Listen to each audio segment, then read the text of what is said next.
सबसे पहले हम पढ़ेंगे ऑफबो प्रिंसिपल।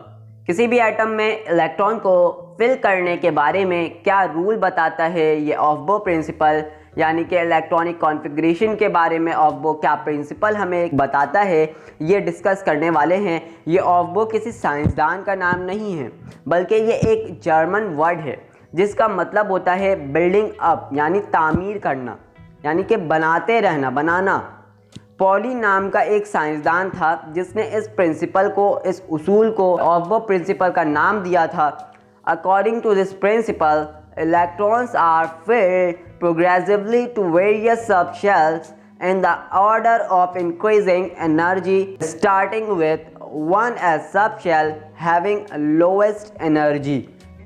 इस प्रिंसिपल के मुताबिक इलेक्ट्रॉन को हम मुख्तलिफ किस्म के सब शेल में इस तरह फिल कर सकते हैं कि जिस सब शेल की एनर्जी कम होगी इसमें इलेक्ट्रॉन पहले फिल होगा, इसके बाद इससे ज़्यादा एनर्जी वाले सब शेल में इलेक्ट्रॉन को हम फिल करेंगे।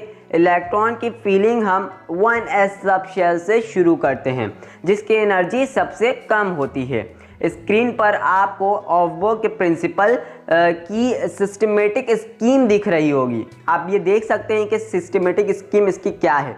यहाँ पर s ऑर्बिटल को 1s से इसलिए शुरू कर रहे हैं क्योंकि s ऑर्बिटल में n की पहली वैल्यू 1 होती है, p ऑर्बिटल में n की पहली वैल्यू 2 से शुरू होती है। इस स्कीम में हम डाउनवर्ड की तरफ एरो लगाते हैं और सपोज कर लेते हैं हमें नाइट्रोजन में इलेक्ट्रॉन को ऑफबो प्रिंसिपल के तहत फिल करना है।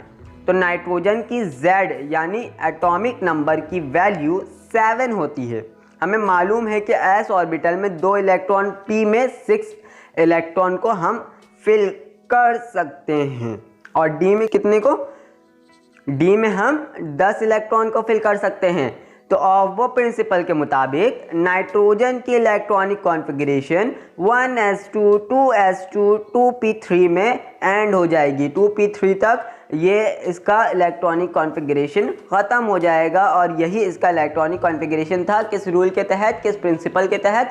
ऑफबो प्रिंसिपल के तहत। ऑफबो रूल के मुताबिक 1s2 2s2 2p6 और 3s2 किसका होगा? ये मैग्नीशियम का इलेक्ट्रॉनिक कॉन्फ़िगरेशन होगा क्योंकि मैग्नीशियम का जो एटॉमिक नंबर है वो 12 होता है और हम देख सकते हैं 1s2 2s2 2p6 और 3s2 में ऊपर की अगर हम सुपरस्क्रिप्ट को गिने तो 2 2 4 6 6 7 8 8 और 4 12 इलेक्ट्रॉन फिल हमने कर दिया। अब पहले S, दूसरा S, तीसरा P और चौथा दोबारा S कैसे आया? ये आप ऊपर सिस्टमेटिक स्कीम दिख रहा है ना, आप उसको जो डाउनवर्ड एरो दिख रहा है उस तरीके से आप नीचे आते जाएं। पहले 1s में आएंगे, फिर 2s में आएंगे आप, फिर ऊपर 1s में आया, फिर ऊपर गया तो 2s में गया, 2s से फिर 2p में, फिर ऐसे करके फिर 3d में वहाँ ऊपर चले जाएंगे। यानी कि डाउनवर्ड आप देखेंगे तो सब आपको एक लाइन से एक सीरीज़ नज़र आ जाएगी। जो ऑर्बिटल है उसकी एनर्जी कैसे इससे ज़्यादा है ये आगे की एक रूल है वो बताएगा। लेकिन अभी जो हमने पढ़ा ऑफबो का प्रिंसिपल वो यही कहता था कि एनर्जी जिस ऑर्बिटल की कम होगी उसे हम पहले फिल करेंगे और इसके बाद उससे ज़्यादा एनर्जी वाले ऑर्बिटल को फिल करेंगे। तो ये जो सिस्टमेटिक स्कीम है ये इसी बुनियाद पर बनाई गई है कि अगर डाउनवर्ड हम जाते हैं तो हर ऑर्बिटल की वैल्यू जो है इंक्रीजिंग में होगी, यानी कि 1s के बाद जो 2s आया है 1s से ज़्यादा 2s की ऑर्बिटल की एनर्जी होगी और फिर 2s से फिर 2p की ऑर्बिटल की एनर्जी ज़्यादा होगी, फिर 3s की। तो ये जो आपको दिख रहा है पूरा डायग्राम ये दरअसल इंक्रीजिंग ऑर्डर ऑफ एनर्जी के लिहाज से बनाया गया है जिसको पॉली ने बनाया था और इस पॉली ने इस रूल का क्या नाम रखा? ऑफबो प्रिंसिपल।